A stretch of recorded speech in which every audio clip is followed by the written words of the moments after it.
talk your shit, but I like that you're, of course, being humble. Going back to Shakur Stevenson, he's a guy that, of course, right now is probably one of the biggest names coming out of Top Rank, and he's getting more known to the casual fans. What was one takeaway you had against sparring him? Because he's a guy that's so difficult to also hit at the same time because he's so good defensively.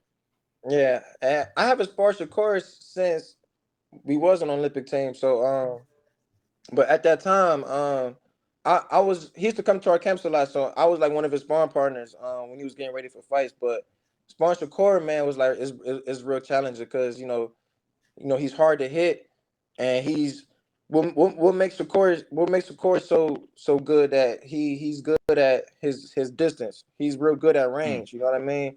And that's what makes him real hard to adjust to because he's real good at range. He knows his range real well. You know what I mean? And he has good reflexes. So sparring Shakur was like it definitely helped me out a lot.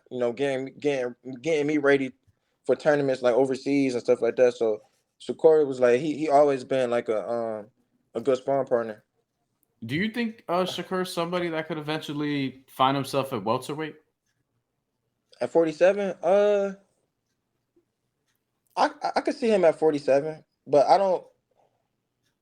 I feel like that'd be like the end of his career, in my opinion. You know what I Mm. mean? But I could Yeah. see him fighting at 47.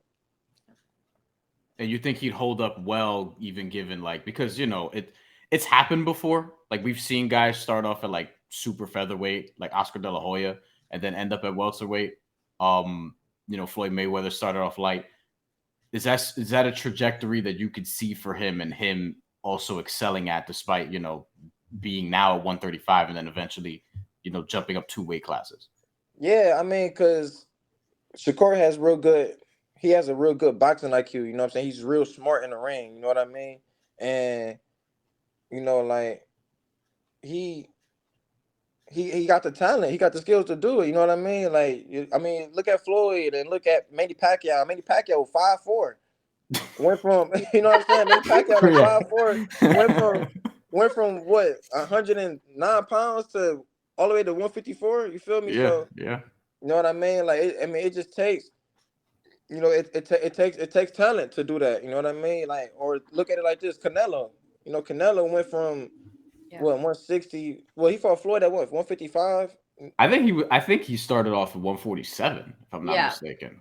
Oh, you know what I mean? He went from 147 all the way up to 175. You know what I Right. mean? So Yeah. it takes talent to do that. You know what I mean? And Canelo like 5'5", 5'6". You know what I mean?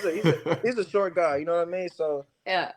it takes it takes talent to do that. You know what I mean? Like Floyd. Floyd is a little guy. What 5'7"? You know what I mean? He went from featherweight to 54. You know what I mean? So it just takes talent, man, and just knowing what you're doing in the ring. You feel me?